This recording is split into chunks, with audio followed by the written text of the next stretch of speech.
Hey guys, welcome back. So today I picked up this. It is a Tahoe Power generator, model TPI9000LXU. Kind of hard to miss. Generally, I stay away from generators that look like this. I mean, it looks like a billboard. You know, there's all sorts of specs printed everywhere. And, you know, I don't know, there's something about it. I just think it's a little bit, what's the word? Gaudy? I don't know. Anyway, this was only $100 and it has a lot of features that are interesting, so I thought I'd kind of give it a try. And some of those features include like the 50 amp hookup, has an hour meter, auto throttle, electric start, and then your normal hookups. Now, this company, you know, I went to their website. It doesn't exist anymore. From what I can tell, they went out of business in 2013. At least that was their last post on their Facebook page. So they haven't existed in about 5 years. With that said, I mean, this is built in a factory somewhere in China. And I dug around a little bit and noticed that the Duramax that is currently being sold, you know, the higher powered ones, look just like this. So this is coming from the same factory, probably a lot of interchangeable parts if I need it. Also, when just looking around here, you know, this setup here looks a lot like a Generac as far as how the muffler mounts and everything here. So that's definitely made by the same company. And even the engine looks exactly the same as what comes on a Generac, like a 7500E. So parts should be pretty easy to come by on this. I noticed there is a fuel solenoid, so I'm sure that could be an issue. Also, there's a lot of extra linkage over here. This is the auto throttle, and this is some sort of vacuum assisted choke, probably for the remote start. And there is a manual choke as well. You know, I did check for compression. It has good compression. See? So that's not an issue. Battery's missing, and what else? Oh, the gas tank. The gas in here stinks and has gone bad. You get a light. Also, there is some rust in here, so yeah, I don't think you can see it.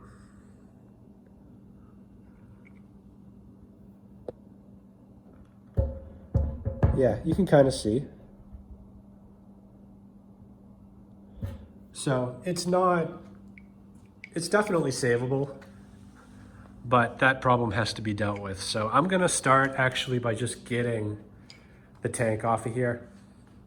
I'm gonna drain that old gas out, probably run some water through it, and most likely take off this Petcock so I can get any bits of rust to come out of there.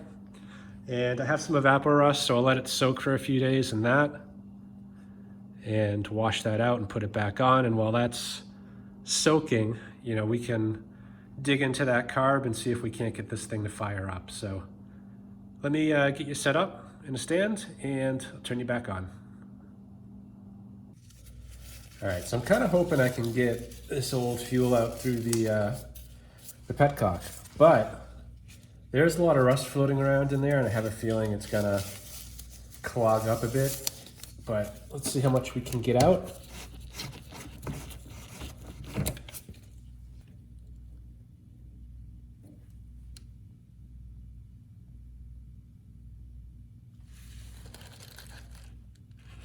And the answer would be nothing.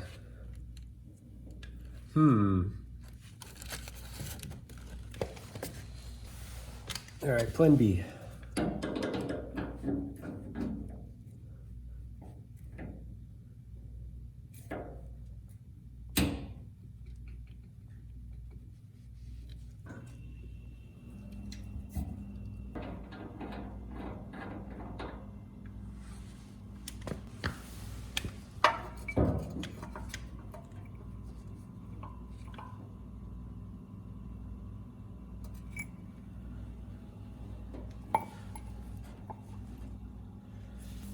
All right, plan C. I'm gonna have to remove the petcock from the tank. I got it jacked up a bit, so hopefully the bit of fuel that's in there is not right here at the exit. And once, assuming this comes out, maybe I can get a hose or something to direct the fuel in a more orderly fashion out of there.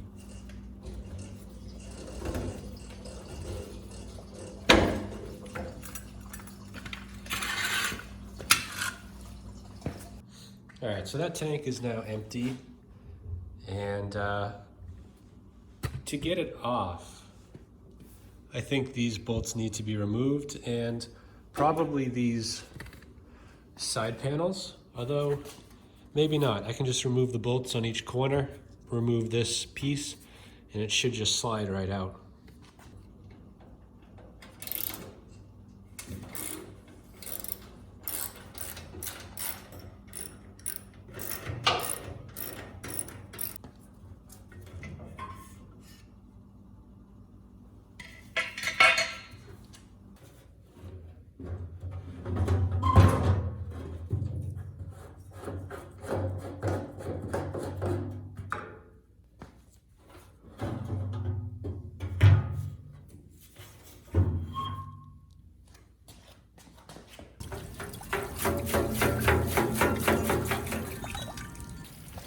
So it's a little bit slow going. Got some rust chunks out, but I think I'm gonna remove the fuel level indicator and just try pouring out that way.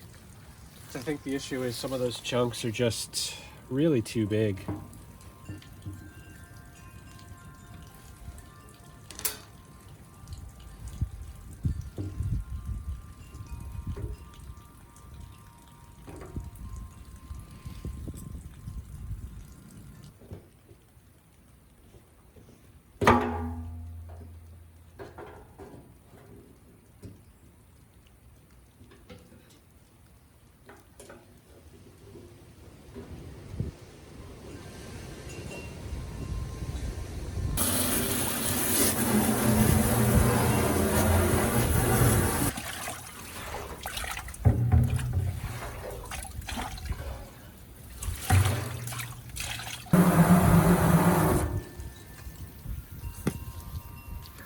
Anyway, you get the idea. It's gonna take a while. All right, so you can see just by rinsing it with water is a pretty big improvement already. So I'm gonna close this thing back up, meaning put the gauge back in, put the fuel petcock back in, and I have about a gallon of evaporust I'm gonna put in here and just let it sit for probably 24 hours and just check on it periodically. And once the bottom looks good, I'm gonna have to rotate it and do each side, over the course of a few days. So I will update you periodically on how this is going. I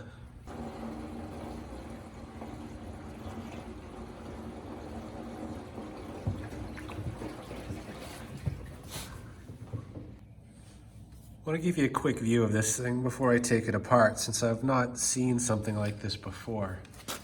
There is a hose coming out of the intake, and it's a vacuum line that runs over here to this actuator. And if I work the manual choke, you can see that's choked. And when the vacuum's created, this should retract, basically turning the choke off. Now, it seems like a lot of force is required to do that, so I'm not sure if this is actually gonna work, but that's how it's supposed to work. So I'm gonna get, this air box off and just peel everything off until we get that carb out.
All right, so this fuel shutoff solenoid is completely seized.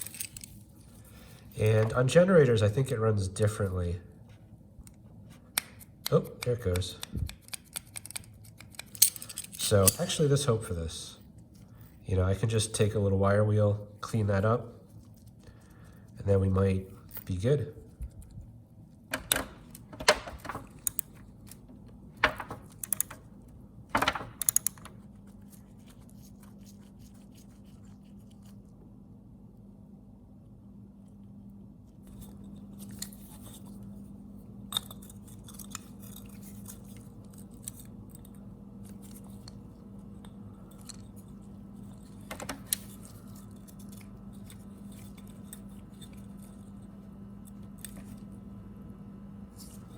Okay.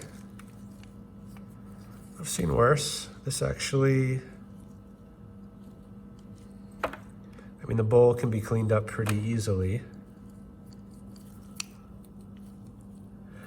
This needle is stuck, or sorry, the pin.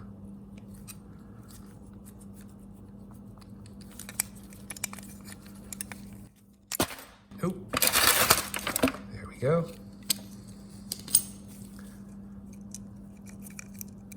And the needle is stuck.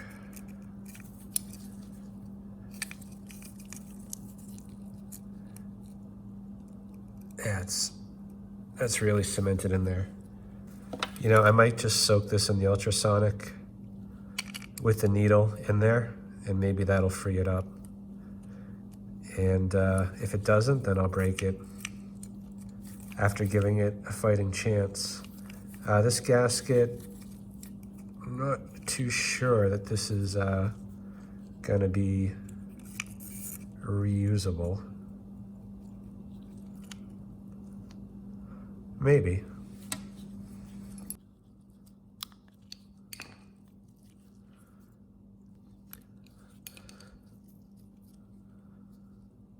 So unfortunately, this is the main jet. I was just hitting it with a wire brush and noticed that there are holes here, but they are all plugged. You know, I managed to break through here on this bottom one. There's actually, looks like there's two here.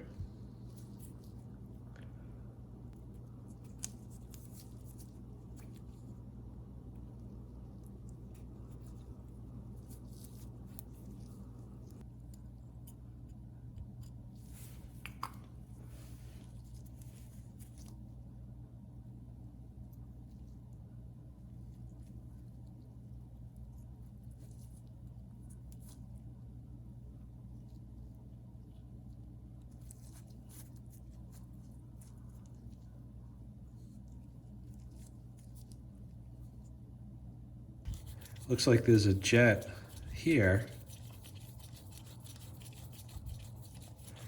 which would normally be the main jet. Then what's this? It's like a jet inside a jet. Interesting.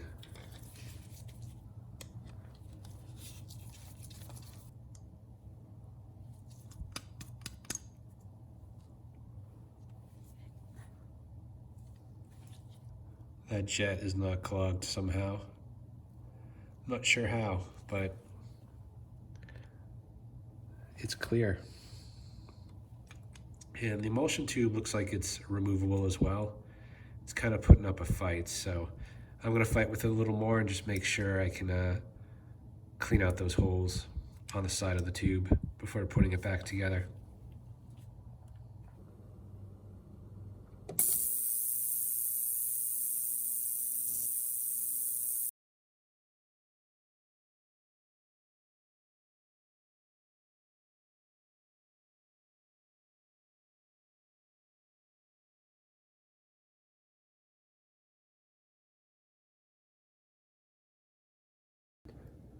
Okay, so overall, this cleaned up quite well. You know, I think we got a viable carburetor at this point. I did manage to get the emulsion tube out, and there was nothing clogged here, so we're good. The confusion earlier about this bolt comes from the fact that on Briggs and Stratton's, the bolt is the main jet.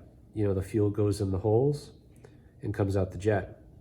And in this case, the sole purpose of this is to work with the solenoid. When this thing fires up, it blocks these holes, so gas cannot go up anymore to the main jet. That's how that works. But with that said, even though I think this will run, these are suspect and should be replaced. They're kind of frayed, smushed, a little bit dry. They don't have much life left in them, although they will work for now. I don't feel comfortable using these long term. The bigger problem is this fuel solenoid. Although it cleaned up nice, it freed up nice, it doesn't function. You know, I applied power to it, tried different polarities, tried AC, DC, nothing would get this thing to retract. So this thing is garbage.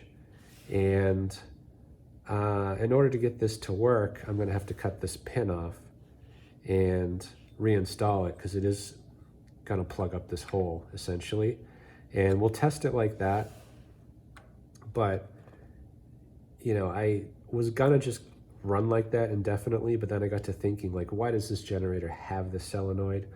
Most of this size do not. And the best thing I could come up with is this auto choke. So when vacuum's applied, it sucks this in. When the engine shuts down, it springs back. And that's going to reapply the choke. And that could happen while the engine's shutting down, so there's no spark, the engine chokes, floods with gas, you could get a backfire. So we at least need a new one of these and some new O-rings. And these are available. It's about, you know, $15, $20. And I also need a fuel petcock, so it's like 30 bucks I need to spend. And I did find a kit that comes with the carburetor and the petcock for $43. So I went ahead and ordered that, but it's gonna take a while to get here. So I'm gonna reassemble this, cut this pin off so that we can at least go out and give this generator a try and see if there's any other issues with it.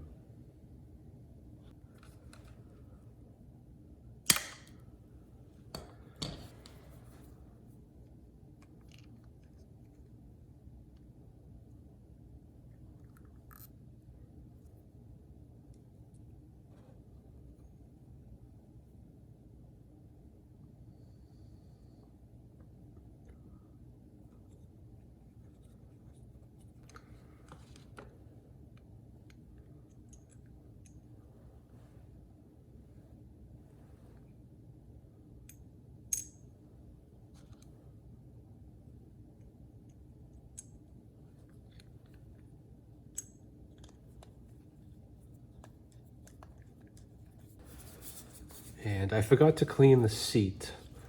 And judging by how that needle was stuck, I should definitely clean the seat.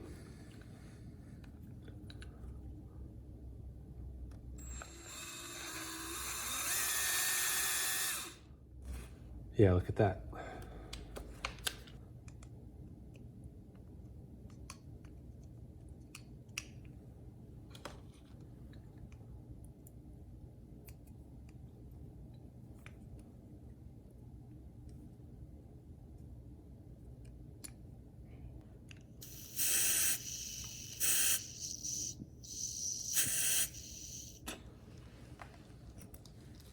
Yeah, that needle in the seat's no good. I don't know if you can hear it, but when I blow air in here, you should hear air only when it's up. But when it's down, you can still hear a little bit. And that's going to cause a pretty decent leak.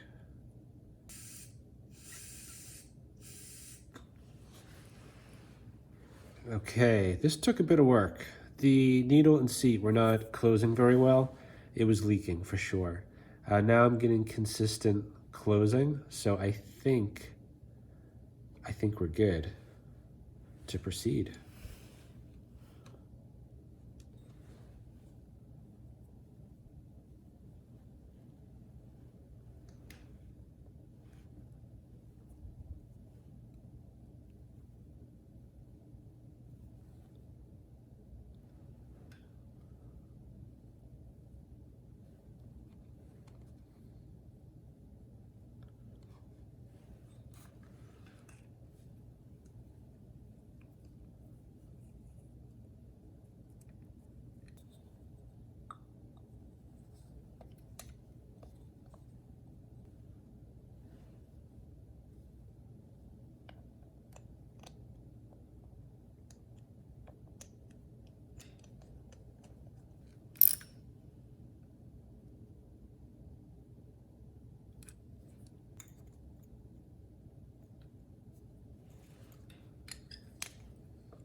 done.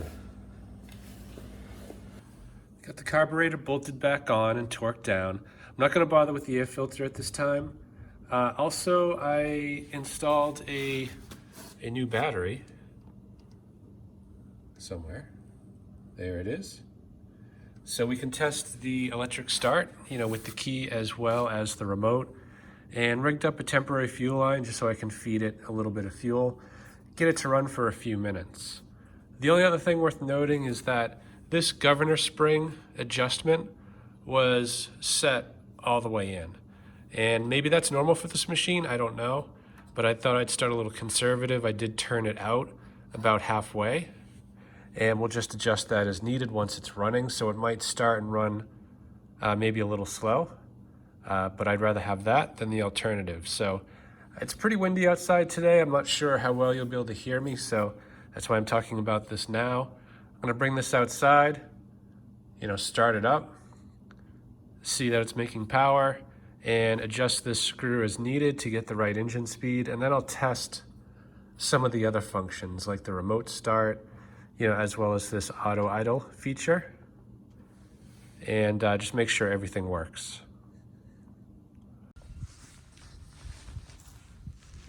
To start with, I'm just going to give this a shot of starting fluid and try the electric start and see what it sounds like.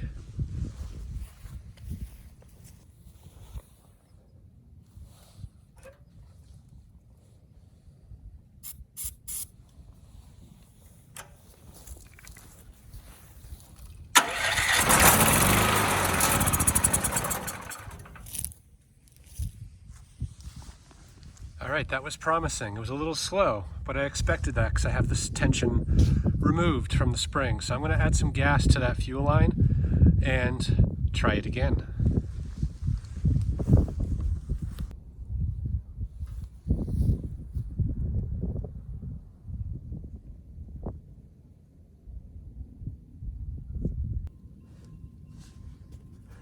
Yeah, unfortunately, this is what I was worried about.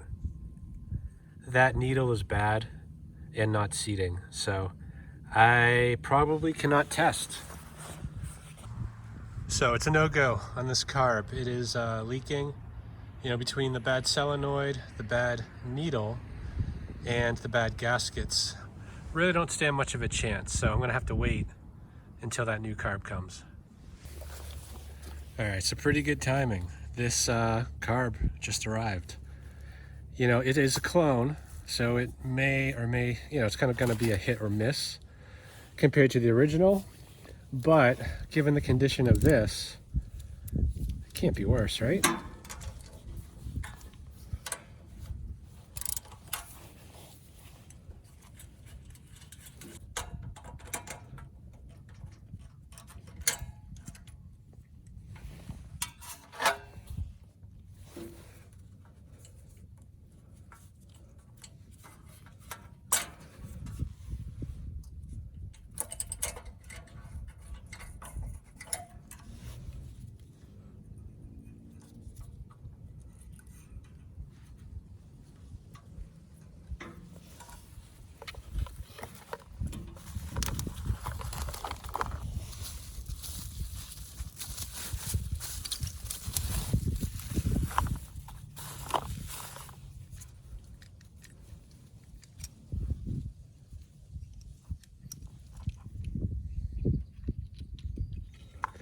Hey, look, it already comes pre-broken.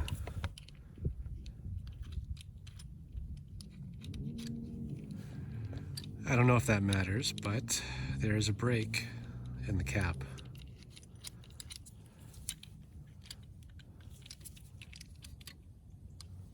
But other than that, it looks good. There's even an adjustment here on the pilot jet, which the original did not have.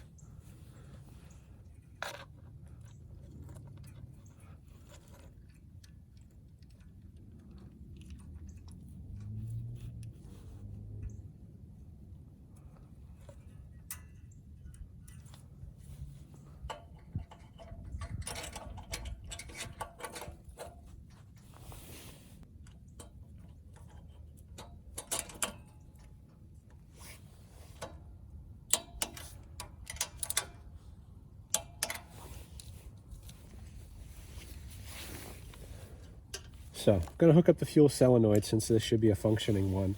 The thing I don't get is that when I turn the engine to the on position, there's no power coming down here. So it must be getting its power from the charging system. And the only way it's going to get that is if you're pulling it over or cranking it fast enough to generate a little bit of power. Seems like a lot of work, especially if the battery is dead. You're going to be pulling this quite a while before there's enough fuel in there to start it.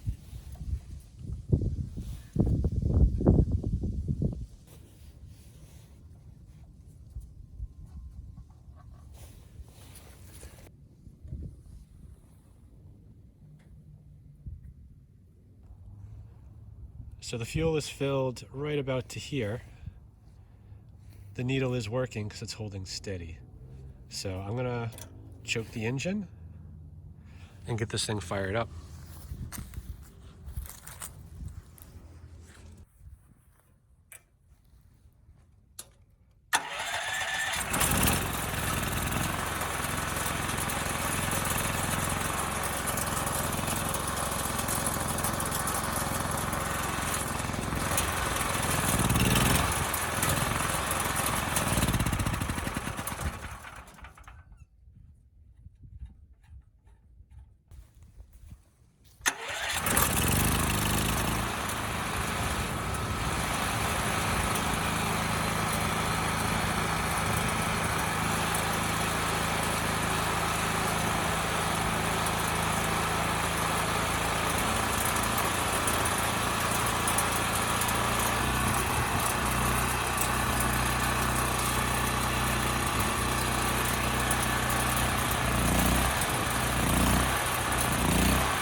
All right, good first test. I did have to crank that governor spring bolt all the way back in to get it up to 61 hertz. I ran out of fuel, so let me refill and try it again. This thing is drinking the fuel very quickly, so I got the fuel line rigged up a little higher, so I'm gonna be able to put a lot more fuel in there and hopefully get it to run a little bit longer.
So yeah, clone carb flooding over, so does not seem to be too happy with that needle and seat.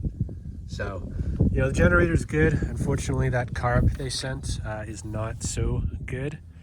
I do want to try the electric start. It's really the only thing I didn't get to test. So hopefully there's enough fuel left in that carb to fire it one more time.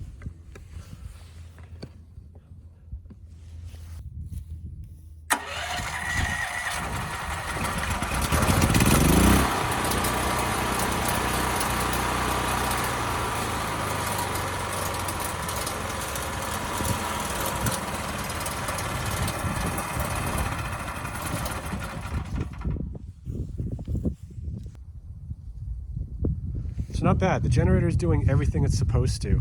Unfortunately, the new carb is flooding over, so that's going to have to be replaced. But everything on this control panel is working as expected.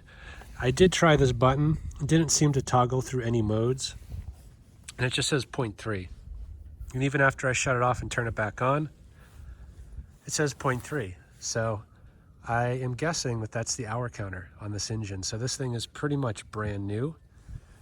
Really the only thing to do now is to just finish up that tank, get a replacement new carburetor, put that on as well as the airbox, and we'll call it at that point. So I will turn you back on when everything comes in. So I think we're done. It's been about a week, and looks pretty good. I've had it about 5 days on, soaking on the bottom, and then 12 hours on each side. So, this is pretty good. So I'm going to call it, get this drained out, rinsed out, and get some gas in it. So I filled this line back up with fuel about an hour ago to this level, and it hasn't gone down at all. I don't see any more flooding. So I'm guessing there was a little bit of debris blocking that needle from seating properly,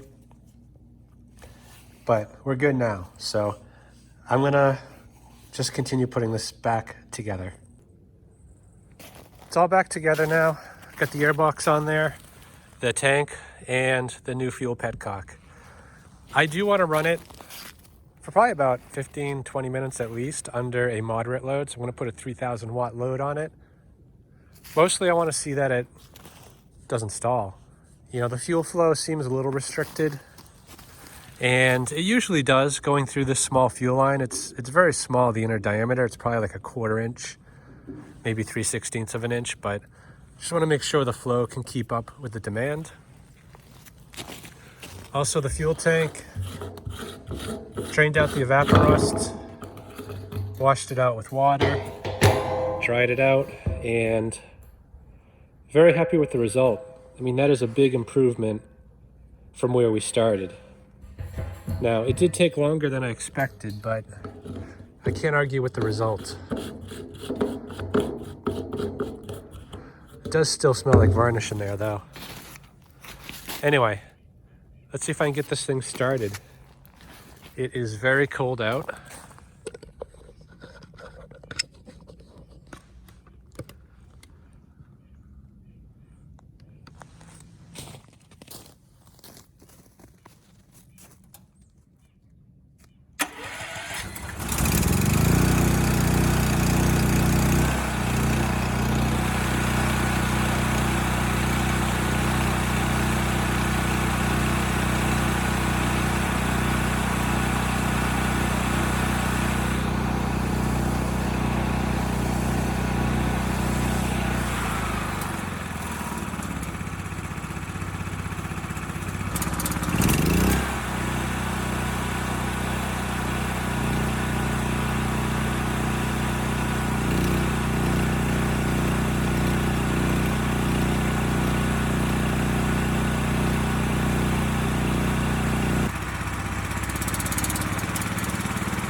This thing's running pretty well off the fuel tank now. No issues really. It throttles up when it's supposed to. It runs well, puts out good power. And I think I'm done here. Hope this video helps someone. Thanks for watching.